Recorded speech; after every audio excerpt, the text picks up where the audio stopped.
live in a nation where somebody like me, and there are thousands of kids out here just like me of all races and locations where the world has told us, no, you can't do that. I had the nerve to think I could go to Princeton. Well, I had counselors telling me, no, your test scores aren't high enough. Well, I applied, I got in, and what do you know, I graduated with departmental honors, so they were wrong. And then I go to apply to law school. People tell me, don't go for Harvard. That might be a little too tough for you. Well, I applied, I got in, I did fine. And there are certainly people who would tell me that I should not even dream of becoming the next First Lady of the United States of America.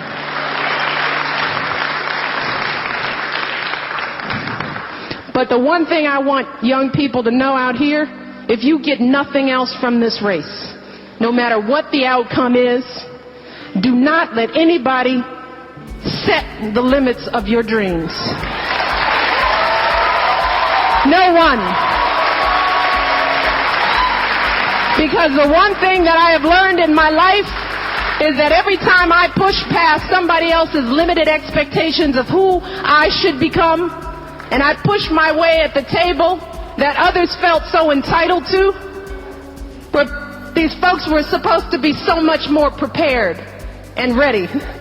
Every single time I got to the table and looked around at these folks, there was no magic there. They were no more prepared or ready. So all we have in this world is a little hoping and dreaming. Most often we don't allow ourselves the ability to dream beyond our imagination. We don't allow ourselves to think about the future because we are afraid of change. We are afraid to move away from what is familiar. Either that or sometimes, we are too rigid to let our dreams evolve. Just loosen up. Shake it off a little bit. Change is the only constant thing in life, and you are never too old or never too experienced to learn something new. Believe that you have everything already as your Brahmastra in your will to be able to be and achieve your dreams. Be fearless. I know I wanted to become an aeronautical engineer. What am I today?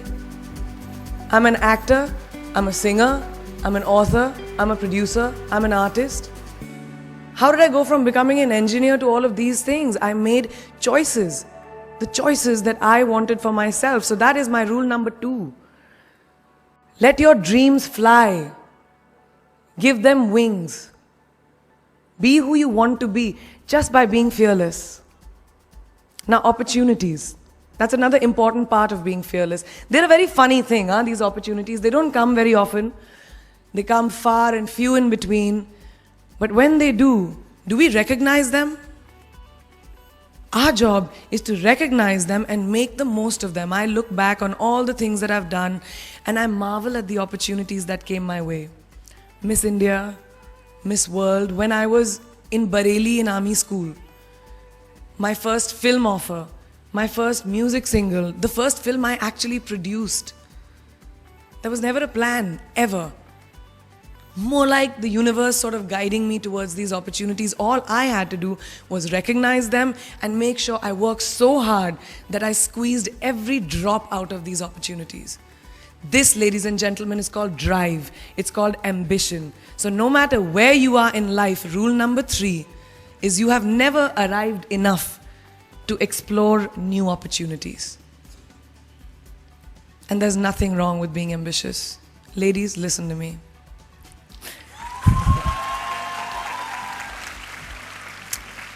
Now, for all of you guys who like everything in life, I don't think there's anything wrong with wanting to have the whole cake and eat it too. Nothing wrong.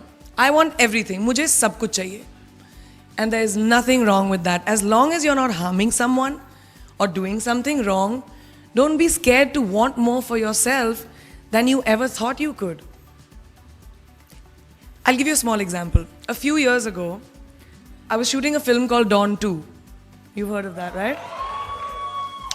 So it was chosen to be shown at the Berlin Film Festival, Berlinale, and my entire team was flying for the premiere, and it was a very exciting time. But at the same time, I was invited for the first time to attend the Grammy Awards in LA. So now, when I was doing music, it was this big choice. Both the events were literally taking place one day apart in completely different time zones, Berlin and LA. My team and everyone around me told me, no, it can never happen. You have to choose what is your priority. And you know what I did? I made some insane connections. Mumbai to London, London to Berlin, Berlin to Amsterdam, Amsterdam to LA, LA to Mumbai in 3 days. And I made it happen. I went to both events and I looked great at both events. Even though I hadn't slept, it took a little bit of extra makeup, but I was fine. And that's not the only time I've done it. I've done it so many times, over and over again. Why? Because I don't want anyone to tell me I can't have everything. I want to dream of everything and I'll have everything. So rule number 4, be greedy. Be greedy for your ambitions. Be hungry for it. Don't live on someone else's benchmarks. We are told so many times in our life, नहीं, लड़की को तो ये करना चाहिए, या तुम लड़के हो सबसे बड़े, your responsibility is this is who you should be. Who can tell you who you should be? Don't let anyone or any situation dictate to you who you are and who you can be. I know it's very much easier said than done. I know that because I've done it, but fight for your dreams. Because no one else is going to fight for your dreams except you. I've turned down so many roles, opportunities because they did not fit into what I thought at that time was the right thing for me. So today, my path is just my own. It belongs to no one. My failures, my successes, all of it, mine. My journey, all of it is mine. So rule number 5, do not compromise. Do not settle on your dreams. But the one thing that is as certain as night and day, ladies and gentlemen, is that you will fail. It's just how it is. And there is nothing that you can do to stop that. It's what you do after that'll define where you go. I had failed on an epic scale. An exceptionally short-lived marriage had imploded, and I was jobless, a lone parent, and as poor as it is possible to be in modern Britain without being homeless. The fears that my parents had had for me and that I had had for myself had both come to pass. And by every usual standard, I was the biggest failure I knew. Now, I'm not going to stand here and tell you that failure is fun. That period of my life was a dark one. And I had no idea that there was going to be what the press has since represented as a kind of fairy tale resolution. I had no idea then how far the tunnel extended, and for a long time, any light at the end of it was a hope rather than a reality. So why do I talk about the benefits of failure? Simply because failure meant a stripping away of the inessential. I stopped pretending to myself that I was anything other than what I was, and began to direct all my energy into finishing the only work that mattered to me. Had I really succeeded at anything else, I might never have found the determination to succeed in the one arena where I believed I truly belonged. I was set free because my greatest fear had been realized, and I was still alive, and I still had a daughter whom I adored, and I had an old typewriter and a big idea. And so rock bottom became the solid foundation on which I rebuilt my life. You might never fail on the scale I did, but some failure in life is inevitable. It is impossible to live without failing at something, unless you live so cautiously that you might as well not have lived at all, in which case you fail by default. So given a time turner, I would tell my 21-year-old self that personal happiness lies in knowing that life is not a checklist of acquisition or achievement. Your qualifications, your CV, are not your life, though you will meet many people of my age and older who confuse the two. Life is difficult and complicated and beyond anyone's total control. And the humility to know that will enable you to survive its vicissitudes. So I managed to live a very full life with my beautiful family until October 1st, 2008. That's when everything changed. I found a lump in my right breast. It was cancer. I underwent a partial mastectomy, removal of 16 lymph nodes, 3 of which were positive for cancer, 15 rounds of chemotherapy, and 33 treatments of radiation. After just 3 rounds of chemo, I was home alone and developed crushing chest pain. Instead of dialing 911, I pulled out my life insurance policy, climbed in bed, and said my prayers. After about 6 hours, much to my dismay, I woke up.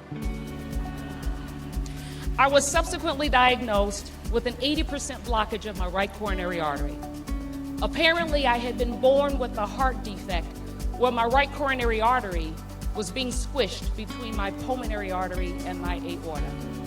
It was inoperable, but a cardiologist attempted to place 22 different size stents to open it up, and none of them worked. But there was one person in particular who always kept me driven, even when I tried to give up. Her name is Yvonne Springs. Yvonne was born in Sharon, Mississippi, great-grandchild of slaves, married at 15, had her first child at 16. She was a high school dropout because back in those days, family came first. She endured repeated domestic violence, but for fear of the lives of her children, didn't run until they were safely tucked away. By 26, she had 4 children and had remarried. Although her life was ahead of her, she was living for her children. Wanting to set an example for her 2 daughters and her 2 sons, she would not allow other societal role models to set the paths for her children. She repurposed her life. 5 years after her last child was born, she received her GED, scoring in the top 5% of all people who had ever taken the test since it started. Yvonne decided to live in her own power. And I was fascinated by her tenacity and incentivized by her actions for 2 reasons. First, I too have 2 daughters and was a single parent after a failed marriage. Your parents would never want you to view their lives as a failure. But you are not a failure because you try something and it doesn't work out. You fail only when you stop trying. Secondly, Yvonne is my mom. She died while I was going through chemo, and I truly believe that if I don't give life my all, she will rise up, come and find me, and knock some sense into me. When I wanted to die, I was tired of the fight, and I did not want to live without my mom.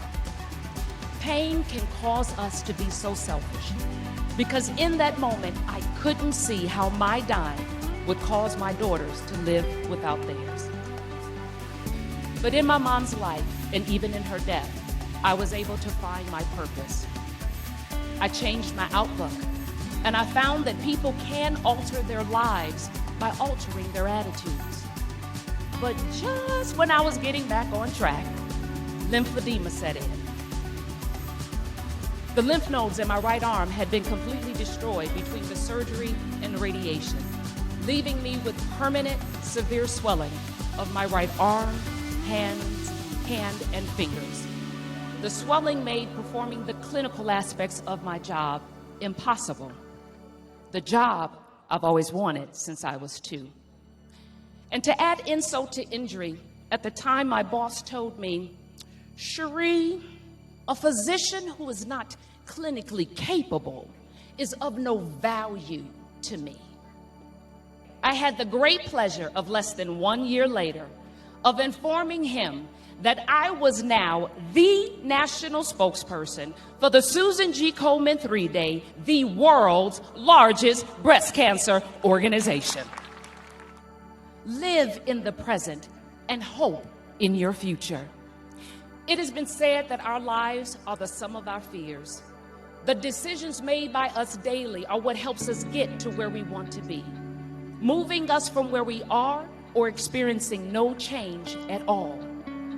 As each of you go on to live out the great plans for your lives, you will find that in order to evolve and improve, you must choose not to relinquish your power to misperceptions, fears, painful situations, or people.